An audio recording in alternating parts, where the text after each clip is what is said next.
En las estepas infinitas de Mongolia, bajo el cielo plomizo del amanecer de 1221, una joven de 20 años permanecía inmóvil sobre las pieles de yak. Sus muñecas sangraban por las cuerdas de cáñamo que la mantenían atada al poste central de la yurta. No lloraba. Ya no le quedaban lágrimas desde que vio arder su aldea 3 días atrás. El aire olía a grasa rancia y sangre coagulada.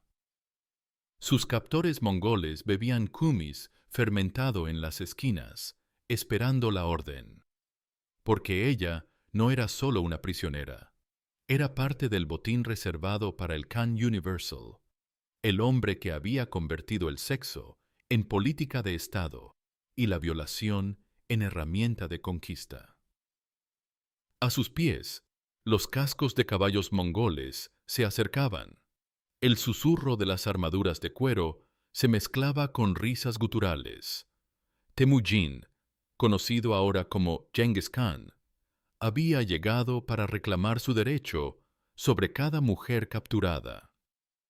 Dicen que el cuerpo no miente, y el cuerpo de esa joven contaba una historia que ningún cronista se atrevió a escribir completa.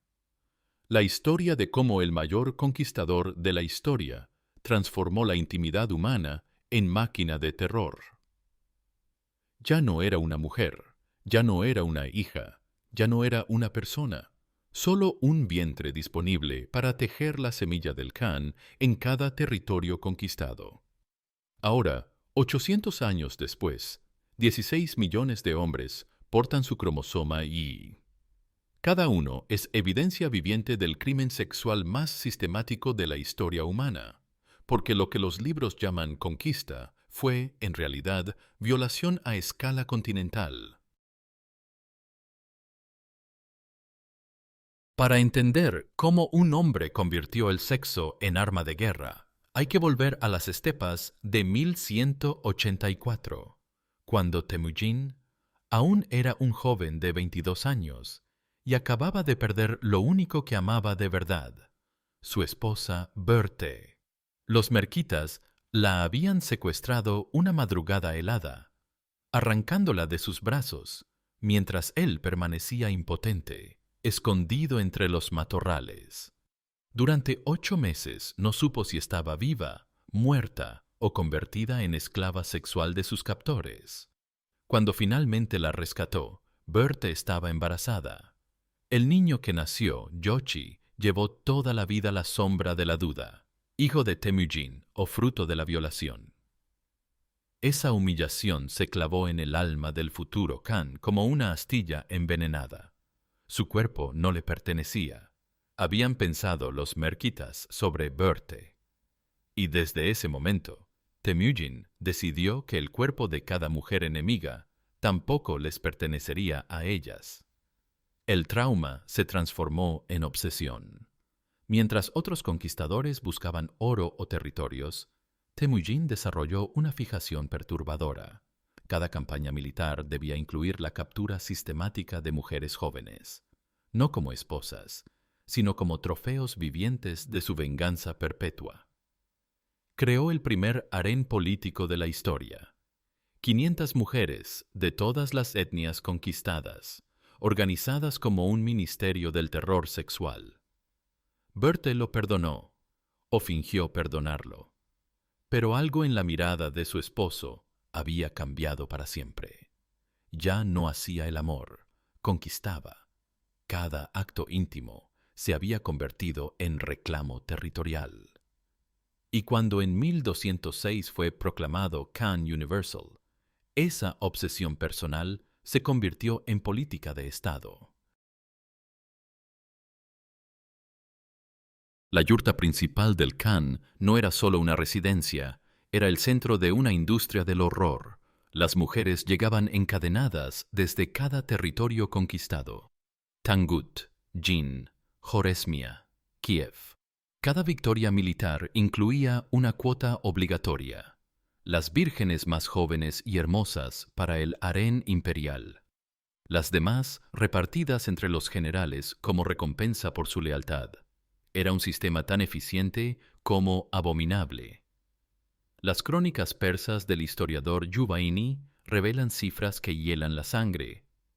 4.000 niñas violadas en una sola campaña en Nishapur, 3.000 más en Bamiyan, 1.500 en cada ciudad que se resistía.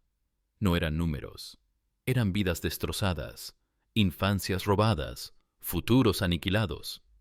Pero para los mongoles, eran simplemente estadísticas de guerra. Genghis Khan había comprendido algo que ningún conquistador anterior. El sexo era más poderoso que la espada para quebrar la resistencia de un pueblo. Una mujer violada no solo era una víctima individual, sino un mensaje enviado a toda su tribu. Sus dioses no podían protegerlas, sus hombres no valían nada. Su cultura había sido penetrada y contaminada para siempre. El sistema funcionaba con precisión militar. Las más hermosas eran reservadas para el Khan, las siguientes para sus hijos y generales, el resto distribuidas entre los soldados. Ninguna decisión era casual. Cada violación respondía a un cálculo político: debilitar la cohesión familiar del enemigo, crear una generación mestiza leal al imperio mongol y satisfacer los instintos más oscuros de un ejército perpetuamente en campaña. Pero la verdadera innovación diabólica de Genghis Khan fue convertir la paternidad en colonización.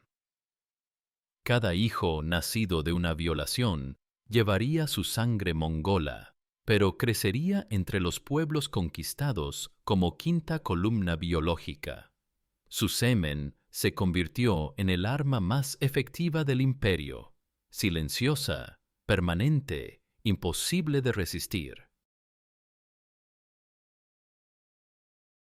Era imposible calcular el número exacto de sus víctimas. Los cronistas chinos hablaban de millares incontables. Los persas escribían sobre jardines de vírgenes marchitas. Los árabes lo llamaban la maldición de Alá sobre la tierra. Pero todos coincidían en una cosa: ningún conquistador había convertido la violación en estrategia de Estado de manera tan sistemática y calculada.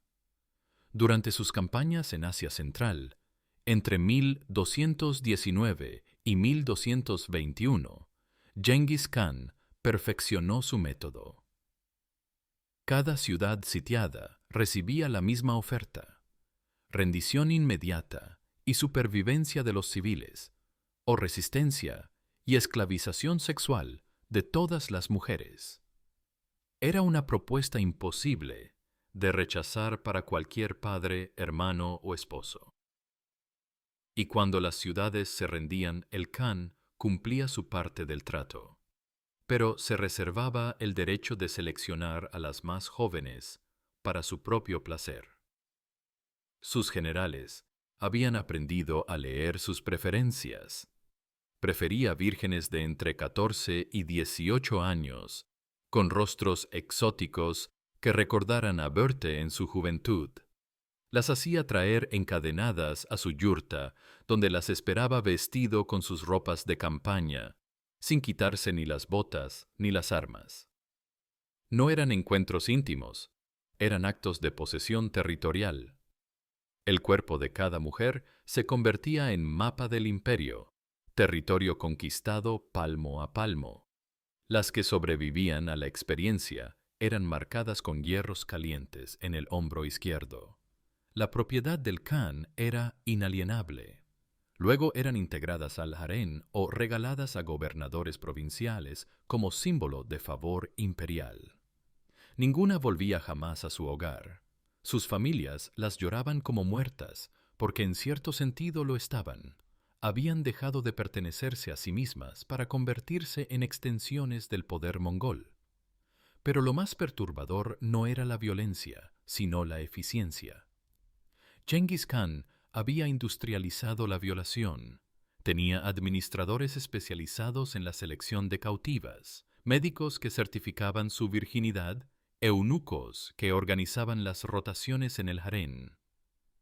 Era una máquina perfecta de humillación y control, diseñada para funcionar en cualquier territorio conquistado. Lo que ningún cronista medieval pudo imaginar es que la tecnología del siglo XXI revelaría la verdadera magnitud del horror. En 2003, un estudio genético dirigido por Chris Tyler Smith del Instituto Sanger de Cambridge descubrió algo escalofriante. 16 millones de hombres en Asia Oriental comparten un cromosoma idéntico, datado aproximadamente en el siglo XIII. La firma genética del Can Universal había sobrevivido 800 años. Cada uno de esos 16 millones de descendientes es testimonio viviente de una violación. Sus cuerpos guardan la memoria de madres forzadas, abuelas humilladas, bisabuelas convertidas en esclavas sexuales. El ADN no miente. Cuenta historias que los libros de historia prefirieron silenciar.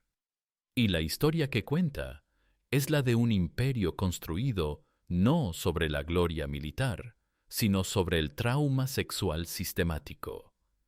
La cifra es más que estadística científica. Es evidencia forense de un crimen de lesa humanidad. Porque para que un solo hombre deje descendencia genética en 16 millones de individuos, no basta con tener muchas esposas. Hace falta violar sistemáticamente durante décadas a escala continental. Hace falta convertir la reproducción humana en arma de guerra. Los genetistas calculan que Genghis Khan tuvo al menos 1000 hijos directos, nacidos de aproximadamente 500 madres diferentes.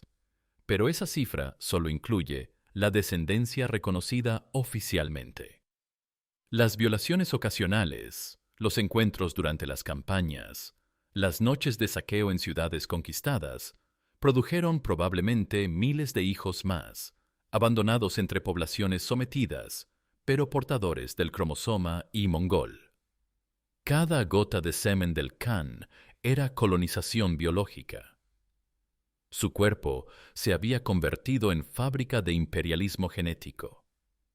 Y 800 años después, millones de hombres siguen portando la evidencia de esa colonización forzada, sin saber que sus antepasados fueron víctimas del mayor programa de violación sistemática de la historia humana. Detrás de cada estadística había un rostro, una historia, un futuro alterado. Mujeres como Sai Khan, princesa Tangut, de 16 años, cuyo destino cambió radicalmente tras la conquista mongola. Hutulun, joven campesina manchú, separada de su familia y obligada a vivir en cautiverio.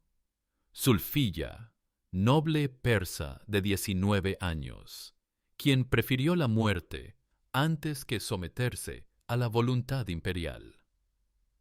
Sus nombres no aparecen en las crónicas oficiales. Para los historiadores mongoles, eran simplemente botín de guerra. Para los cronistas chinos, tributos humanos. Para los escribas persas, las prisioneras del conquistador. Pero cada una tuvo madre, hermanos, pretendientes, aspiraciones, que fueron truncadas por las ambiciones de un imperio. Las que sobrevivieron desarrollaron estrategias de resistencia. Algunas simulaban enfermedad mental para evitar la atención. Otras buscaban formas de alterar su apariencia. Las más desesperadas optaban por el escape definitivo, prefiriendo la libertad eterna a la opresión temporal. Pero la mayoría simplemente resistía, día tras día, manteniendo viva la esperanza de un futuro mejor. Sus descendientes crecían en una situación compleja. Mongoles para los pueblos conquistados, forasteros para los mongoles, herederos de circunstancias que no eligieron. Algunos alcanzaron posiciones importantes en la administración imperial, aunque siempre marcados por su origen. Otros fueron devueltos a los territorios de sus madres, sin encontrar pertenencia plena en ninguna cultura. Un aspecto particularmente complejo es que muchas de estas mujeres, tras años en cautiverio, desarrollaron relaciones psicológicamente complicadas con sus captores. Genghis Khan alternaba la severidad con gestos calculados de clemencia, obsequios de valor, pequeños privilegios, promesas de eventual liberación. Algunas terminaron experimentando sentimientos confusos hacia quien había transformado radicalmente sus vidas, donde los mecanismos de supervivencia se confundían con lealtad genuina. Cuando Genghis Khan murió en 1227, su imperio se extendía desde el Pacífico hasta el mar Caspio. Los historiadores hablan de genio militar, estrategia innovadora, organización administrativa, pero la verdadera base de la expansión mongola fue el terror sexual sistematizado. Cada ciudad sabía que la resistencia significaba la violación masiva de sus mujeres. Era una amenaza más efectiva que cualquier ejército. El Khan había entendido que conquistar territorios no bastaba. Había que conquistar matrices. Cada vientre forzado era una extensión del imperio mongol, cada embarazo por violación, una colonización irreversible. Su semen se convirtió en la herramienta de dominación más eficaz de la historia. No se podía resistir, no se podía devolver, no se podía olvidar. Sus sucesores continuaron el sistema durante décadas. Ögedei, Möngke, Kublai Khan, todos mantuvieron harenes masivos y practicaron la violación sistemática como política de Estado. Pero ninguno alcanzó la eficiencia reproductiva del fundador. Era como si Genghis Khan hubiera concentrado en su cuerpo toda la capacidad de violencia sexual de la dinastía. El sistema funcionó durante casi un siglo, hasta que la propia decadencia mongola lo hizo innecesario. Pero para entonces el daño estaba hecho. Millones de mujeres habían sido reducidas a vientres productivos. Millones de niños habían nacido del trauma.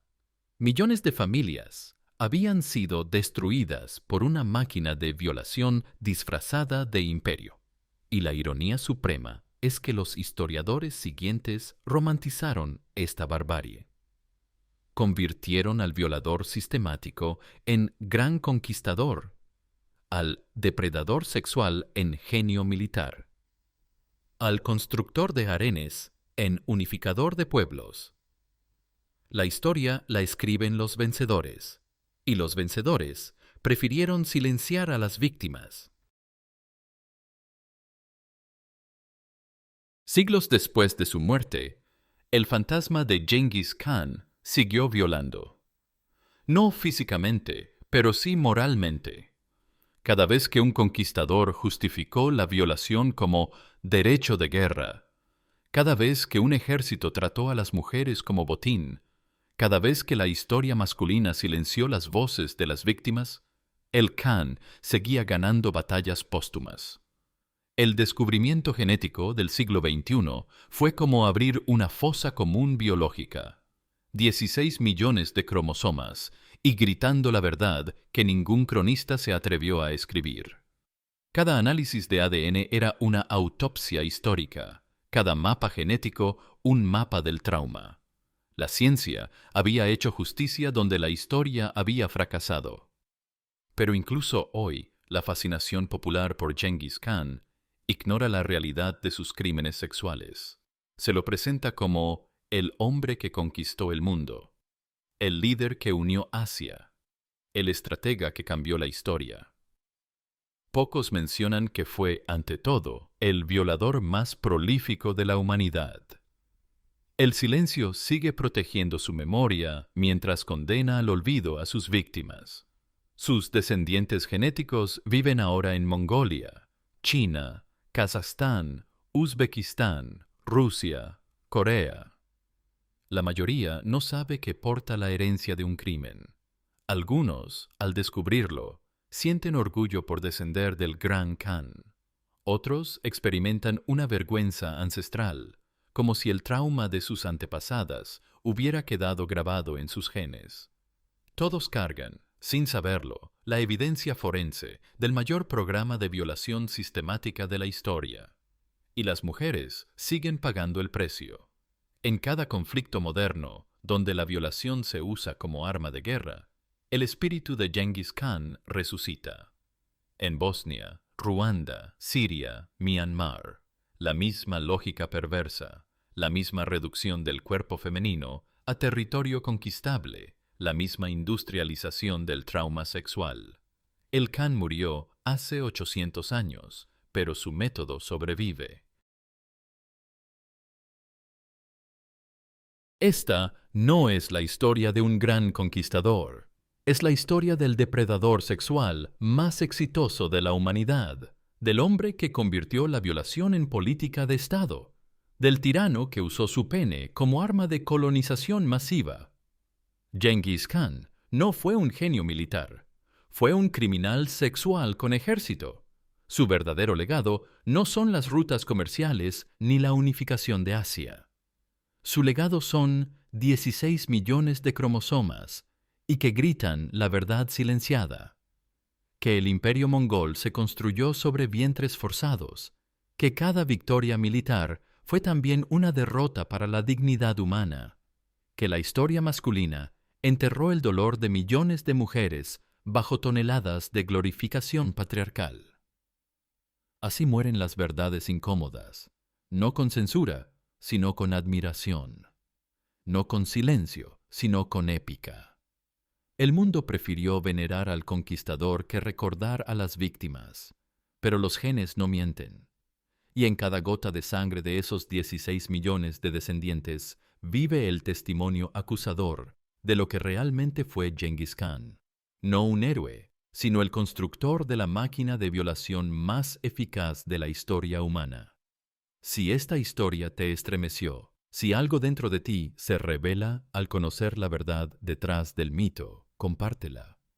Porque solo cuando se cuentan las verdades enterradas, las víctimas silenciadas vuelven a tener voz. Y solo cuando se nombra el horror, se puede evitar que se repita.